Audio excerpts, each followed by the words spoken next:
Hey everyone, welcome to Neil Talks. My name's Neil, and it's time to talk Taskmaster. And I'm not sure why my voice sounds like I've been at a concert for the last couple of weeks, or smoking packs a day, but in any case, that's where I'm at right now. I'm excited to dive back into this. I've been having a lot of fun with this series. A lot of you are asking whether or not I'm going to get back to Series 16 once I'm done 17. And as I've said multiple times, and I understand that not everybody listens through all the talking part of Neil Talks, which is fine. But I'll just say it again. Yes, I will be going back to 16. Yes, I will be doing Champion of Champions 3. Yes, I will be doing last year's New Year's Treat. Yes, I will be finishing up Series 15, which I abandoned rather abruptly almost a year ago. I will be doing a full catch up on the UK Taskmaster. I can't promise what I'll be doing with Taskmaster Australia, Taskmaster New Zealand yet. I'm still sort of evaluating all of that. But yes, don't worry. I've heard amazing things about 16. Frankly, I'm worried a little bit because my expectations have been pumped up a lot. Everyone's saying it's one of the best series, so I'm excited to explore that. I hope I'm not overhyping it for myself, but 17's been a really fun one. I'm really enjoying it, so let's jump into it, shall we? This is episode 6 of Series 17 of Taskmaster.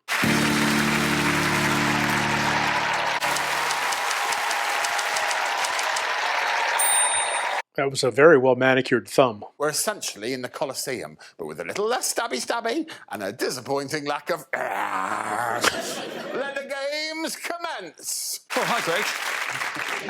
How was my weekend? Well, it was one of the great weekends. Yeah. I caught up with my aunt, which is amazing because she's a really fast runner, and I normally lag behind. We know we do the relay in the village, all the friends and family, and we do the 4x100. Yeah. So 100 people doing 4 metres each. And overtook her in the final metre of the 4, and we came 88th. We came. Woof, woof, woof. Oh, I love Alex. I love Alex. You asked him so to bring much. in the best thing that you can get into. Back to you, Greg. Appreciate you, brother. Greg, you've got to get into memes. John, I have not. When your assistant be like a silly goose. Maybe I'm more into memes than I thought. I got 99 problems and Alex Horne is all of them. One of the things that you could get into would be the concept of adding a ice cube to a glass of white wine. Oh, Nick. Get into that Honestly, concept there. Don't knock it till you've tried it. I'm not putting ice in my wine, Nick. Just a single cube. Not at all. Because I'm not a pussy. Sophie, take over, for God's sake. I can't really, because I realise I've forgotten and brought the wrong present. Is it worth explaining What? the 6th episode of this series that these aren't presents for Greg? Wise We if had to give you a gift. It's wise if it appeals. Oh my God, Sophie. It's a bit greedy, isn't it? This is a human hamster ball. Ooh. Freedom. Trap yourself in this ball. Feel free. Would you like to go down a hill I would in one of those? absolutely love to get in that. OK, we'll push you down a hill. I, as you know, have been quite experiential with the presents. They're and it not hasn't presents. worked in They're my- not presents. This time I've gone for a sleeping sarcophagi. So that's me and it's all gold. Yeah, I can see it. Yeah. I hope I can do something that you will enjoy as your present. I have brought you... Not presents. I thought, like a hobby, you could get into doing cryptic crosswords. This better get good soon, mate. Okay. Someone might have been impressed by is the fact that I wrote today's cryptic crossword. now we're talking. We can have a look at it. Oh, well. Nice. Did he for real? The other thing you can do with cryptic crosswords, you can hide hidden messages within them. You'll see I've put you in the crossword. Greg, nice. Oh. Please give Steve All 5 pints. 5. All right. The only problem for me now is how to reward you suitably and to punish these 4. I'll take them all. Because that took ages. Obviously, The memes get 5. I find it very difficult to be mean to you, Nick. Oh. 1 point. And it feels like you've been robbed in many ways, that you don't get more than 5 points, but that's the prize section, or as I call it, Greg's gift section.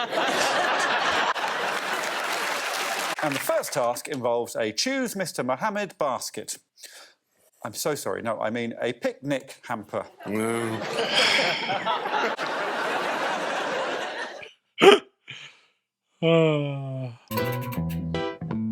Red action utility to John. Oh, Pleasure to see you. John Robbins. is this a team Alex task? Horne. To Nick from Sophie. Make a bespoke personal hamper for Steve Pemberton. For Sophie Willan. For Nick Mohammed. For John Robbins. For Joanne McNally. This is fun. One big spin. One big spin. Something from nature. I'm going to get a hamper full of red items, I would imagine. Does it have to all be red? He's older, isn't he? Older than... Anyone else? 'Cause soon he The will be skull and dead. the... Flowers. Obviously paper plates. What's the second half of this task? Because this is not all of it, for sure. I'm going to play a little joke on her. Love it. I can't believe you got it all in. You suggesting that Steve needs an assisted bath? I thought you were older than you are. I don't know why. OK, so we're going to come back to that one later on. So Yeah. for now... What's that about? Hello. Hello. 1, 2, 3, 4. 5, 6, 7, 8. Lovely. 1, 2, 3, 4. Paper. OK. What? 1, 2, 3, 4. Once I saw a fish alive. I don't know that one. I declare thumb war. Ah. Have the most exciting thumb war with Alex. That explains the intro. Can we get some tequila? You haven't had a drop since I met you. We gonna get Alex drunk? It looked like John was the only one who'd heard of a thumb war. I just forgot the intro. Yes. Well, your mind was full of how quickly you can get hammered. Yeah. Yeah.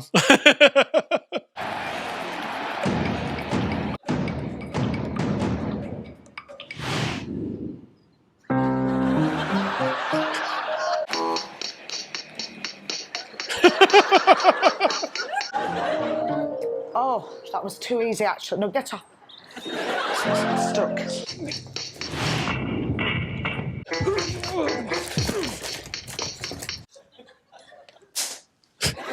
I'll do it. All right. All right. You know, I've made it very clear during this series I don't like a pun, but I didn't mind Thumbley Stadium. Yeah. Nick is really good at thumb wars. Yeah. And by stark contrast... I mean, the thumb war itself was... shit. Now for the attempt of John and Joanne. Well, what has Steve done for us then? Oh, nice. We're flipping the script. Custard, mustard, oh my. Okay. Other fingers into the condiment. Suck it off. From this moment onwards, you may only communicate using Queen song titles. Don't stop me. Now. Okay. Go! Oh, really? Action this day! Fat bottom, go! Forgot to keep that clean! Me too. That's how you do it, baby.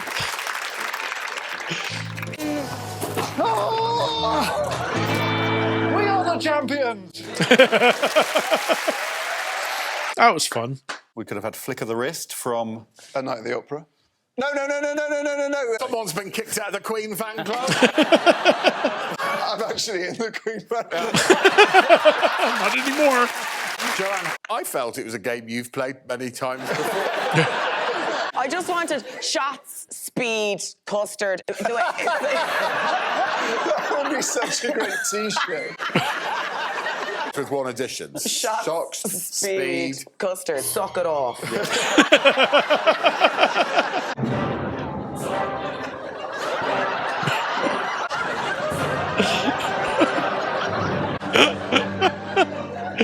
This is righty territory. it's not. I declare a thumb war.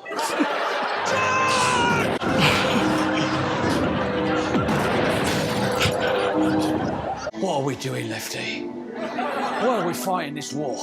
Pinky, ring, middle index, all gone. What say we go and watch the footy, eh? I love the footy.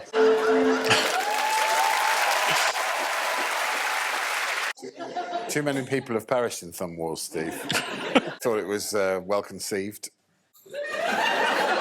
moving, and at times exciting. My instinct is to give you 1 point. What do you think? I think it's reasonable. I'm going to give Joanne 4, but how can I deny the beautiful tribute that was the Battle of the Thumb? What on earth is this? One on the doormat, one in the doorway, please. You go in the down there. I was on the college darts team, I'll just tell you that. Where are you? Make the most moves on the movement circles. Okay. If they get it's a kind of bullseye, like twistery. you have free choice. Bullseye on that one will give you free choice of part of the body. Bullseye on that one, free choice of colour. OK, that makes sense. Okay. So Sophie's on bottle flip, Right? John's on darts, Joanne's on movement. Okay. Like dodgy knees or anything that you... Just dodgy body. dodgy bum. Dodgy bum. Okay. This is interesting. I was captain of the... Jesus Christ, the heat is on. Steve, are you getting sick of the age-related slams yet? Your teammate asking if you had any ailments? So I'll try and throw bullseye. OK, no, it's bum, so that's Right, good. bum, good start. Brown bum or pink bum? No, that is bum in the pink. Bum in the pink. Bum in the pink. Left foot, Basically yellow. on it. Great, fine. Okay, so far so good. Left hand, white would be good. There you go. It is white. Nice. Left hand white. Well done, Nick. Yeah, there you go. 5 movements complete. We're just slowly killing Steve. Yeah, right. Quite comfortable here. It's black, and that's in the middle. Oh. Right. That hand must stay on there. Yeah, I know. No, I think we broke him. That is dreadful. Oh my God, Steve. Right, it's over. Just had a gut instinct you'd be no good at darts. Ugh. Nice for Steve to be able to have a nap. So. And because I'm quite small, that's that's not an helpful. No, it's not an advantage. advantage. Ever. You're not Ever. I didn't even know what you said. Oh, good. BAFTA award-winning comedian and writer Sophie Willan standing at the side, tossing a bottle about a bit. And how are you at bottle flipping, Sophie? Well, we'll find out. OK, well, you may Yeah. flip. Shite would be my guess. Right. It'd be lovely if it landed on that table.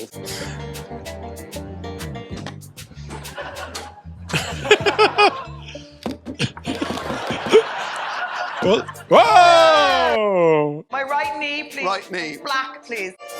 It's black. Look. That's the bullseye. You got a bullseye. We need a neon black, please, unfortunately, in there. Oh, shit. Now, if you all switch round one place. What, that's the first part? No, I'm only joking. How many moves did they get? How many different moves did they manage to do? A total of 43. Wow. What shall I give these poor fuckers? The old man and the little boy. 5?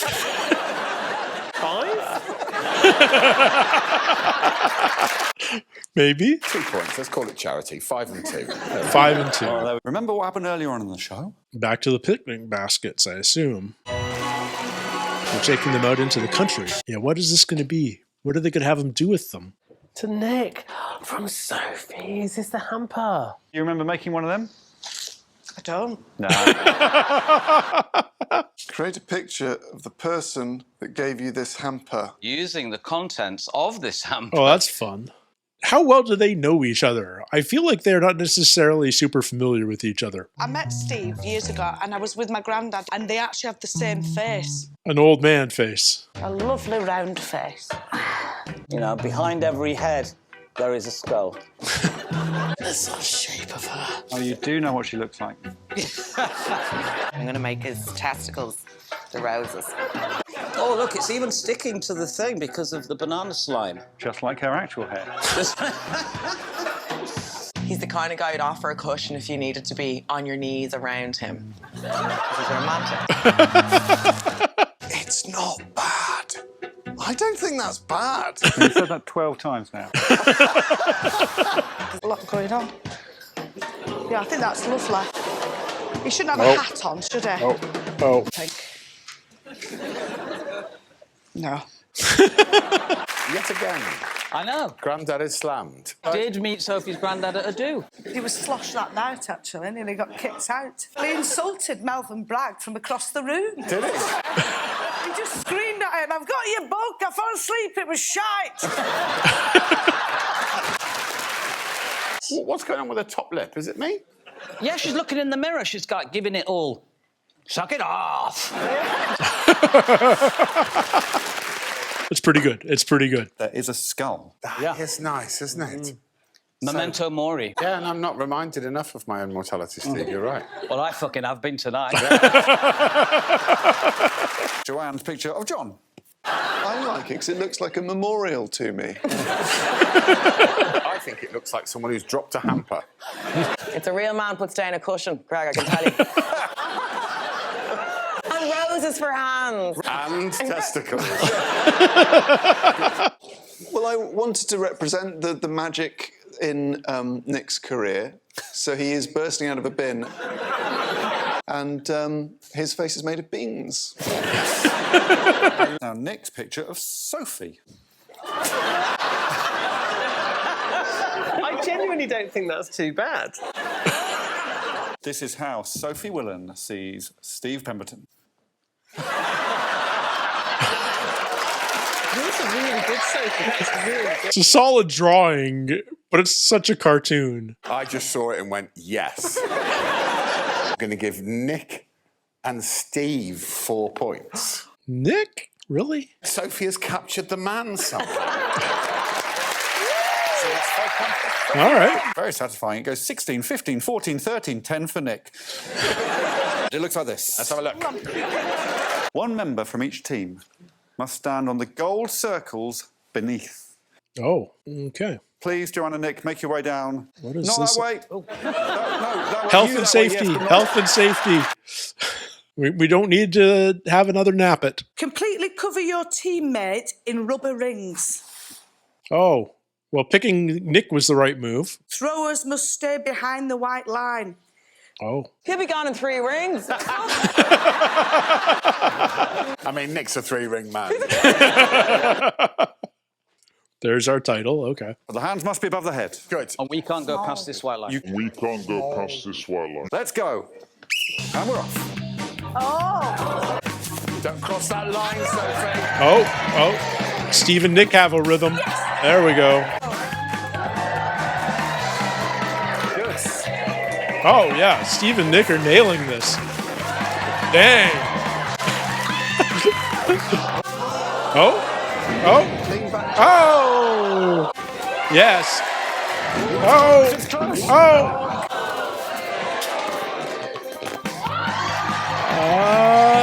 I can just see a little bit of Nick. Oh my gosh. Okay, that's got to do it. That's got to do it. That was electric. Right. It's all about fine margins. It's all about fine margins. You want to see some fine margins? Uh-oh. I want to. Somebody stepped over a line. Have a look at this fine margin. Oh. That's a little bit over the line. Yeah. Well, I can show you this one. Yeah. Oh, no. Or I can show you this one. Oh, How many? Oh, no. Steve. Rules are rules. I'm afraid Nick and Steve are disqualified.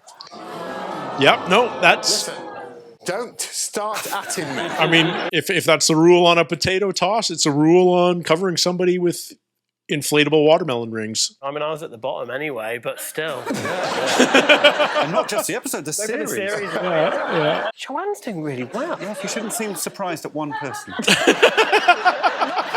Not surprised, like genuinely proud. I think it's brilliant.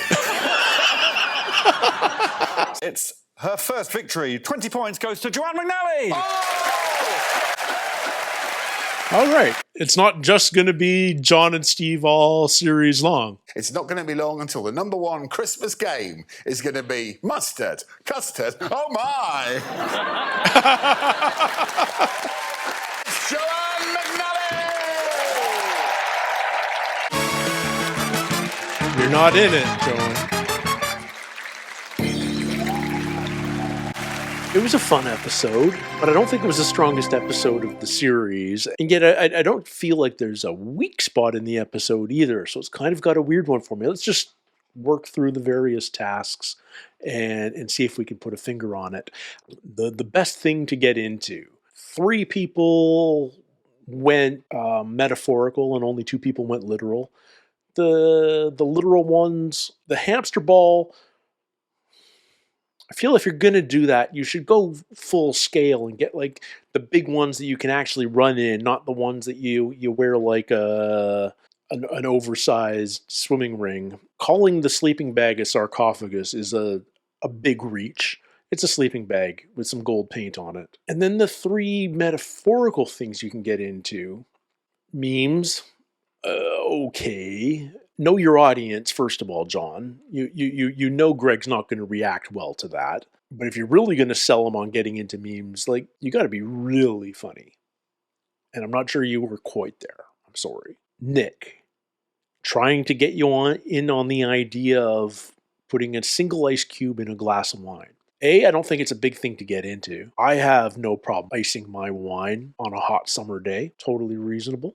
Kind of lame for this task. And then Steve getting into cryptic crosswords really just as a way to show off that he wrote the cryptic crossword and that he hit a Taskmaster clue into it. Don't get me wrong. I admire anyone who can write a good crossword.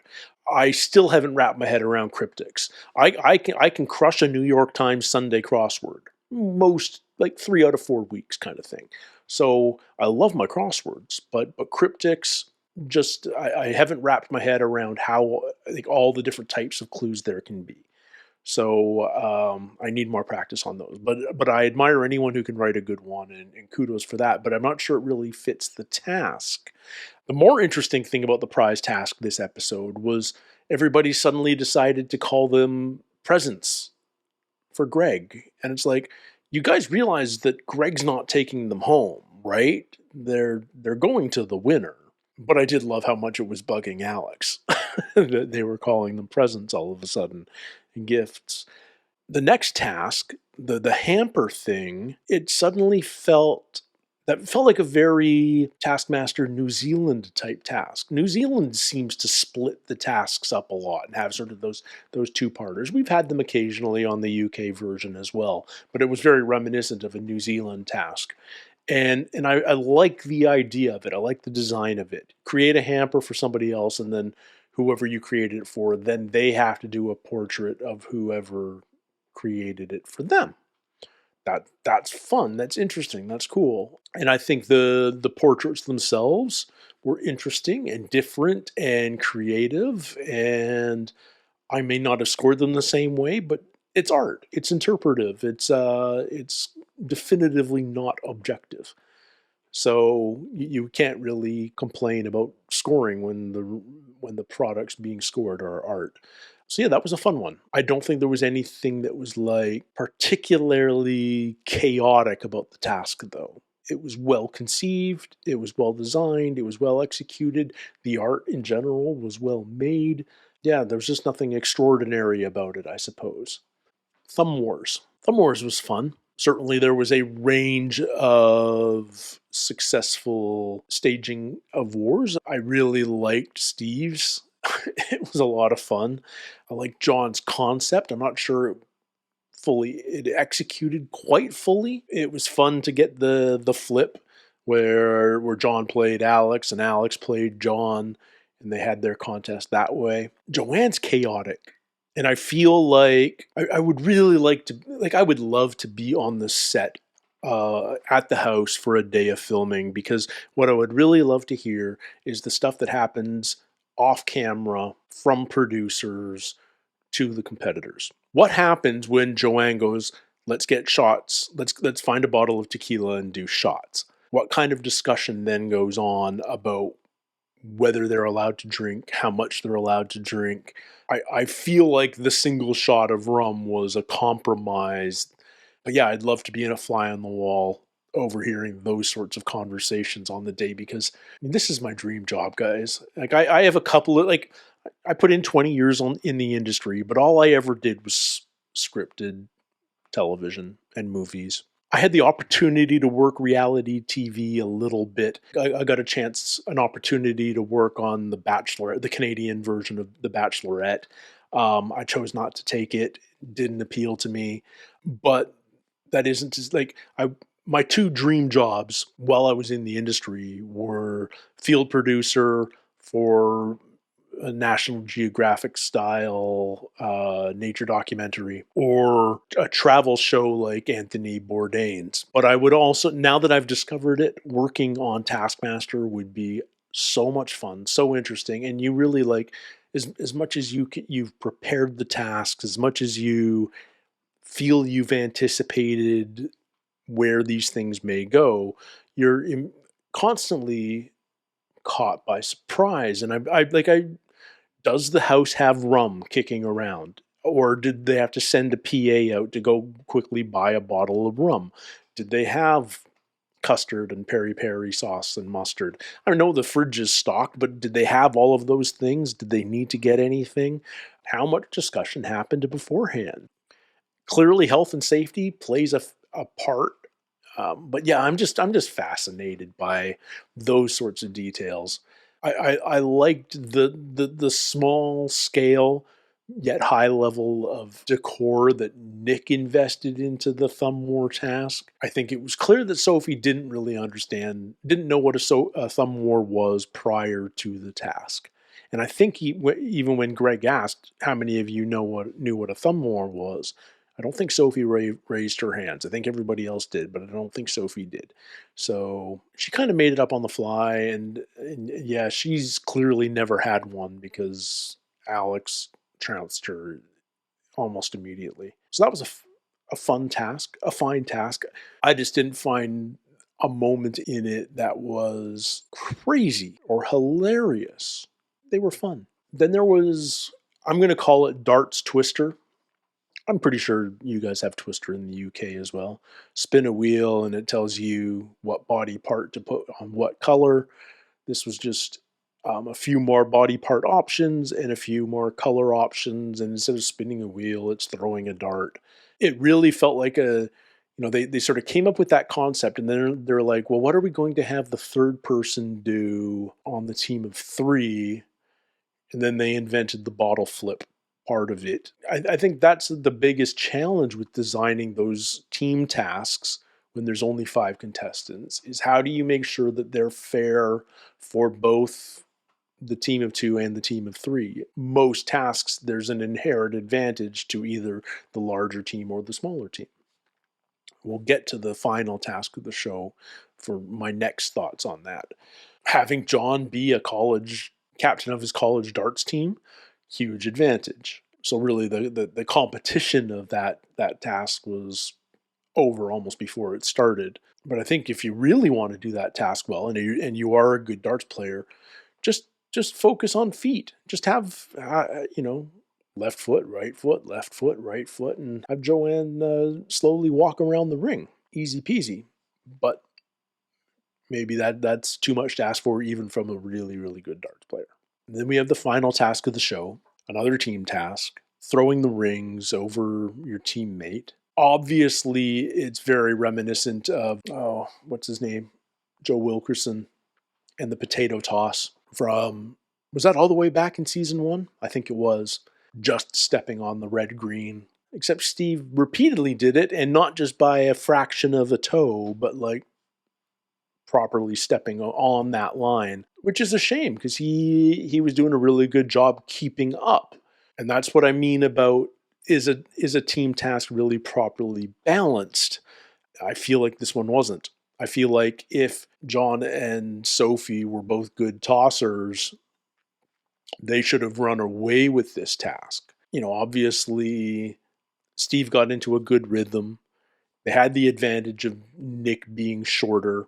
I think Nick realized earlier on than Joanne did that just because your hands are over your head, you're still allowed to move. You know, like once there's contact, you can adjust to make sure that ring stays on and slides down your body. But I don't feel like John and Sophie took advantage of the numerical advantage that they had. John was just passing to Sophie and Sophie was just tossing, but you could toss much more frequently. I know you have to wait for it to hit and either, you know, but once it's on the arms, throw the next one.